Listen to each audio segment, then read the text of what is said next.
no matter what type of circumstances that you have been raised in or have experienced, you always have the ability to find a way out and create success for yourself. And I had to do that in my own life.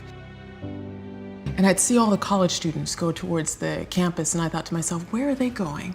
What are they doing? Why do they look different than the rest of the people that are in the group? And that always kept in the back of my head. And our mother said, whatever you do, in order to change your circumstance, you're gonna have to get an education.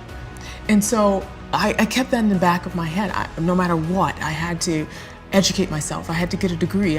The people that I saw going to the school down the street, that's something I could do. And I had that vision. I would go to this school that was like in a predominantly well-off area, and everyone had books and paper and really nice shoes. And I remember looking at this thinking, oh, I don't have any of that. And every time I would come back into my neighborhood, I would see the graffiti and I'd see the trash. And I thought to myself, what makes a difference? Why are there people here in this situation versus here in this situation? And every single day I would come back, and it came down to this. It was the thinking, how we think, how we look at situations, whether or not we see ourselves doing well and being successful, or versus if we see ourselves as a not successful person in an environment. Our thinking defines our life. And when we can take hold of our thought and see it for what it is and change it and transform it and change it to convert it into an energy that unleashes a brain power that allows us to change a situation, that, my friend, is how we change our lives, and that's how we change everyone else's. What happened was I was failing algebra. I failed algebra, I failed geometry, I failed calculus and chemistry.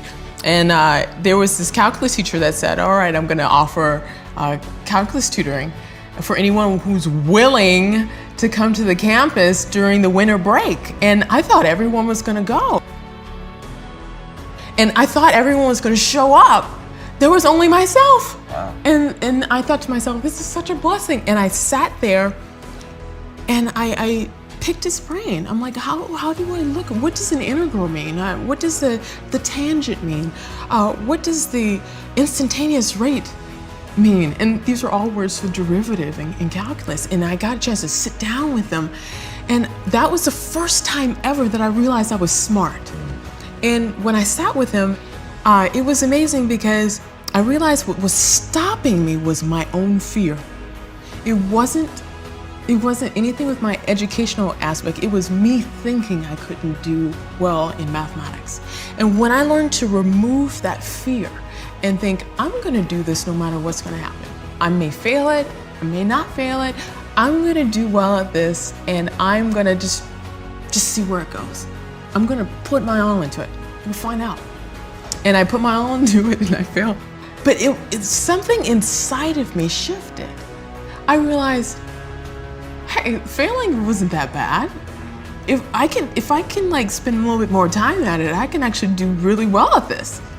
And that was the shift in thinking. I'm like, all right, I'm just gonna spend some more time in it and I'm gonna actually get this.